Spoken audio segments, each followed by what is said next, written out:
Assalamu alaikum rahmatullahi wa barakatuh. Joining me now from Africa for Palestine, I'd like to welcome Bram Hanekom, who's of course been supporting the Loftus Five from a civic society perspective. Mr. Hanekom, Bram, thank you so much for joining us.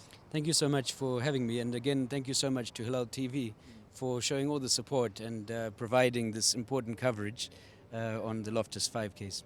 Bram, frustrating. I asked Abdullah this earlier on. Very frustrating day, isn't it?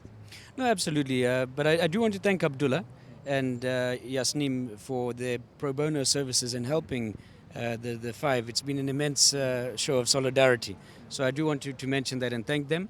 It's one of these absurd things that we just can't understand as South Africans. A country that has so openly shown its solidarity with Palestine, for SAFA to have called police on peaceful activists and people watching the soccer and have created this mess. It's beyond our comprehension why this would have happened. Bram, I think one of the things that is being discussed about is should this case be thrown out given what it was. Abdullah said, South Africa was built on protest. The road to democracy was built with protest. But I don't think it's that simple. Obviously, we've got courts, we've got laws. But from an Africa for Palestine perspective, what are you hoping for in terms of this case? No, of course it must be thrown out. I mean, we've got a completely overloaded justice system.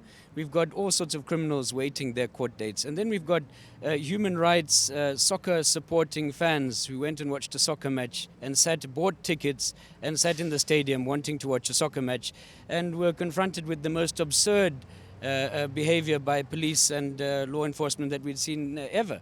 For police to come and say, take off your T-shirt, and for police to confiscate T-shirts as though they're banned regalia is an absurdity that we haven't seen, I don't think, for the last 10 years.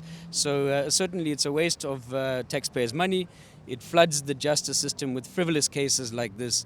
Really, it's a waste of the government's money, waste of the NPA's time, waste of SAP's time, and a waste of these five renowned activists' time to have to be here. It's a form of abuse, and really the justice system needs to stop wasting money here.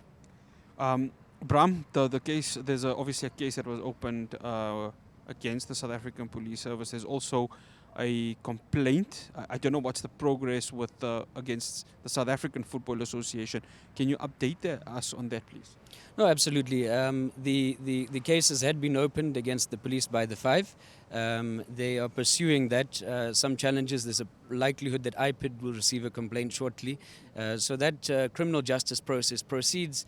You don't go and pepper spray children, young girls in a stadium. You don't go and behave in such reckless public order policing that threaten to create a stampede and lives of people were at risk by their behavior. You don't pepper spray a crowd in a stadium. We've all seen images of stadiums where people have a stampede and people die.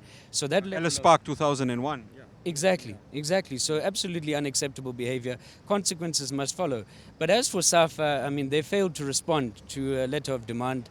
We have every intention of proceeding and taking them to the High Court and demanding that they pay the damages for things that they broke and stole, as well as the damages for the Five. And also, really importantly, SAFA must give a very clear answer. And I encourage members of the media to hound SAFA and make SAFA say whether or not it is true that they have banned wearing the nice red card Israel T-shirt at soccer matches across the country. And is this really a ban on Palestinian solidarity at soccer matches? That also is not in line with what FIFA has accepted around the world. We've seen incredible acts of solidarity in some of the countries that even support the apartheid regime of Israel. And yet here in South Africa, SAFA wants to be a law in itself.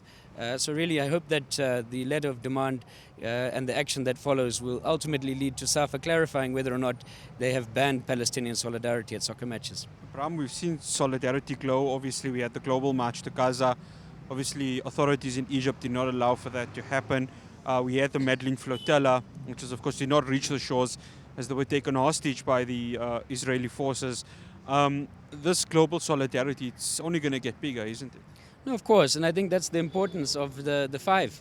They're part of a global campaign that's taken the world by storm, the Red Card Israel campaign, where inside stadiums all over millions of people are seeing this activism. And I think, like you mentioned, the march to Gaza from Cairo was another effort to bring solidarity from all over the world together in a more unified voice, saying, look, there are things that can easily be done, like FIFA can expel Israel from FIFA, like they did with Russia.